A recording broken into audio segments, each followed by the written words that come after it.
Šaukštas proto. Iš asmeninio dienoraščio 2000 kažkelintų metų birželio 1. Įdomu, kad ir kam mes sugalvojame visokias ribas. Lyg nepakeltume nuolatinės tėkmės ir nuolatinio pokyčio. Lyg tokiame judėjime negebėtumėm įvertinti būsenų, pasiekimų, augimo ar dulėjimo. Mums reikia sustabdyti ir sudalinti dalykus, kad jiems lyg ordiną prisektumėm pavadinimą ar etiketę. Toks jausmas, kad gyvendami labai pilno metražo juostoje karpame pasaulį nuotraukomis, nes kitaip vis tiek neišeina. Mūsų vardai viskam aplinkui yra statiniai. Tiesa, pasitaiko ir veiksmų, judesio pavadinimo, bet net įvardyjimui reikia nesrauto, o stabtelėjimo. Ir gaunasi, kad prieš akis tekanti besimainanti daugiaspalvė daugiaformė srovė, o jos pavadinimas vis tiek į krantus įrėminta upė.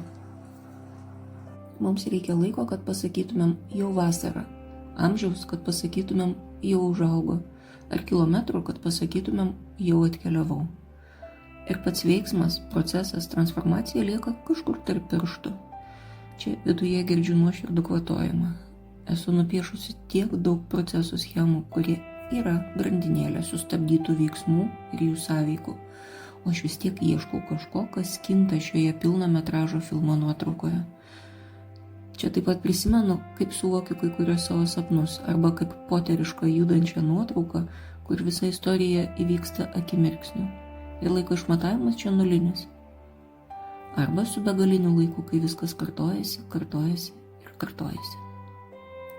Žiūriu į savo būsimus pomidorus ir prisimenu panašią dilemą. Jau prisirpa ar dar ne? Prisirpimo fazių yra daug ir tas jau greičiausiai kiekvienam vis kitoks. Kam kas skaniau, bet pomidorai neturi jokių aiškių ribų, jie lyg vienu mostu prašoka visą baletą nuo pirmo žalio snapelio, išlindusio iš sėklos, iki paskutinio pilkšvo stiebo.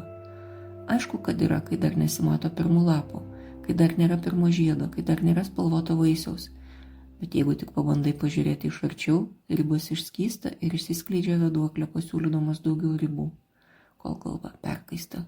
Ir nebematai daugiau nieko, tik vieną prie kitos tankiai ir glaudžiai suguldytas ribas. Tai ar šiandien prasideda vasara? Ar šiandien yra diena labai panašiai vakar ir labai panašiai rytoj, kurios skirsis tik tuo, kiek paaugo salotos lapas? Aš Monika Kuzminskaitė, sveikatos ir mitybos psichologė, padedu spręsti kasdienius ir sudėtingus elgesio, mąstymo ir emocijų klausimus. Rašau, skaitau paskaitas, teikiu psichologinės konsultacijas. Mane rasit socialiniuose tinkluose vardu Šaukštas proto arba gyvai Vilniuje, Goštauto gatvėje.